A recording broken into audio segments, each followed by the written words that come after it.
सवाल ये है कि झारखंड देगा कौन?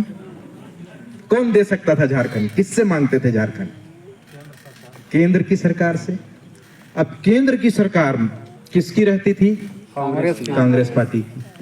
अब झारखंड मांगने में तो सब लोगों ने, झारखंड के लोगों ने योगदान किया था, लेकिन सबसे ज्यादा योगदान रिजिड होकर के कोई समाज झारखंड मांग रहा था तो वो हमारा आदिवासी समाज रहा था। और आदिवासी समाज वोट किसको देता था? कांग्रेस को। सरकार किसकी बनती थी? कांग्रेस। जिसको हमारे बाप दादा वोट देते थे उसी की सरकार बनती थी और उसी से हम झारखंड मांगते थे, अपना हक और अधिकार मांगते थे। लेकिन वो हमको नहीं, लड़ो, मरो, कुर्बानी दो, आंदोलन करो, लेकिन हम तुमको झारखंड नहीं देंगे। राज देना उचित नहीं समझा। संयोग से एक बार भारतीय जनता पार्टी की सरकार बन गई और अटल बिहारी वाजपेयी इस देश का प्रधानमंत्री बन गए। उन्होंने प्रधानमंत्री बनते ही क्या किया? कौन हमको वोट दिया है, कौन हमको वोट नहीं दिया है, इसकी चिंता नहीं की। उन्होंने देखा कि झारखंड बनाना चाहिए, झारखंड के लोगों के अस्तित्व का सवाल है, और उन्होंने झारखंड बना करके हमारी बरसों पुरानी लड़ाई, हमारे वर्षों पुरानी मांग को पूरा कर दिया। अब देखिए, हमारे बाप दादा तो झारखंड मांगते थे, लेकिन उन्होंने ये कभी नहीं कहा था कि झारखंड बनाओ और झारखंड का पहला मुख्यमंत्री हमारा समाज का, आदिवासी समाज का बेटा को बनाओ। ये मांग यहाँ की नहीं थी। लेकिन अटल बिहारी वाजपेयी ने जब झारखंड बना करके हमको दिया तो पहला मुख्यमंत्री भी आदिवासी समाज का एक बेटा को दिया। सच बात है कि नहीं है? अब गौर करिए, पूरे भारत में आदिवासी समाज रहते हैं, अनुसूचित जनजाति समाज पूरा देश में, लेकिन कहीं नहीं मांगा गया था कि हमारे आदिवासी समाज को मुख्य धारा में लाने के लिए थोड़ा इसको भी उन्नति करना है, इसके लिए अलग से कोई व्यवस्था करिए। भारत सरकार से या राज्य की सरकार से हमारा आदिवासी समाज कभी नहीं मांगा कि हमें अलग से कोई इंतजाम करिए। लेकिन अटल बिहारी वाजपेयी जी को लगा कि इस देश में जो आदिवासी समाज है वो कहीं ना कहीं थोड़ा सा पीछे है, तो इस समाज को भी बराबरी में लाना है या इसे ऊपर उठाना है। उन्होंने आदिवासी समाज के उत्थान के लिए अलग से आदिवासी कल्याण मंत्रिमंडल बनाया।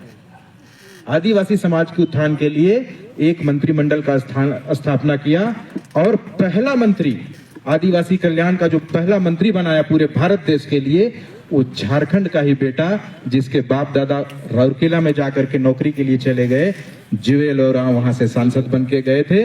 और वो इस देश में अटल बिहारी वाजपेयी ने जब आदिवासी कल्याण के लिए मंत्री बनाया तो हमारा ही एक भाई को, झारखंड का ही एक बेटा जुएल ओरांव को इस विभाग का मंत्री बनाया। संयोग से आज भी जुएल ओरांव इसी विभाग के मंत्री हैं, अभी वो आने वाले भी हैं। तो जब आदिवासी कल्याण मंत्री बनाया और अलग से जो फंड दिया जुएल ओरांव जी को आदिवासी समाज के उत्थान के लिए, वो फंड था 25,000 करोड़ रुपया। 25,000 करोड़ रुपया दे करके जुएल ओरांव को आदिवासी समाज के उत्थान के लिए लगा दिया। लेकिन दुर्भाग्य देखिए, वाजपेयी जी की सरकार चली गई और सोनिया गांधी का रिमोट कंट्रोल में बटन से चलने वाला सरकार मनमोहन सिंह 10 साल के लिए आ गया, कांग्रेस पार्टी की सरकार आ गई। 10 साल के बाद तकदीर ने फिर से एक बार पासा पलटा और भारतीय जनता पार्टी की सरकार नरेंद्र मोदी के नेतृत्व में आई। नरेंद्र मोदी जब देश के प्रधानमंत्री हुए तो वाजपेयी जी ने जो 25,000 करोड़ रुपया दिया था, मनमोहन सिंह ने उसमें घटी बढ़ी नहीं किया, घटाया भी नहीं, बढ़ाया भी नहीं। लेकिन मोदी जी जब बैठे देश की सत्ता की कुर्सी में प्रधानमंत्री बनकर, तो उन्होंने 25,000 करोड़ को बढ़ाकर 4.5 गुना बढ़ाकर 128,000 करोड़ रुपया कर दिया। 10 साल में मनमोहन सिंह बढ़ा सकते थे कि नहीं बढ़ा सकते थे? इच्छा हुई होती तो ना, लेकिन इनकी इच्छा थी, इन्होंने इस समाज के उत्थान के लिए 4.5 गुना की राशि बढ़ाई। दूसरा, इस देश के प्रधानमंत्री के पास कितनी बड़ी ताकत है। मोदी जी ने शाम को टीवी में आके कहा कि कल से 1000 और 500 रुपये का नोट बंद हो जाएगा। बंद हुआ कि नहीं हुआ? अगर हम लोग कहेंगे कल से 8 आना या 1 रुपया बंद हो जाए तो होगा क्या? नहीं। तो ये पावर कुर्सी में होती है। इसी तरह से एक ऐसी कुर्सी है जो प्रधानमंत्री से भी ज्यादा बड़ा पावर रखती है।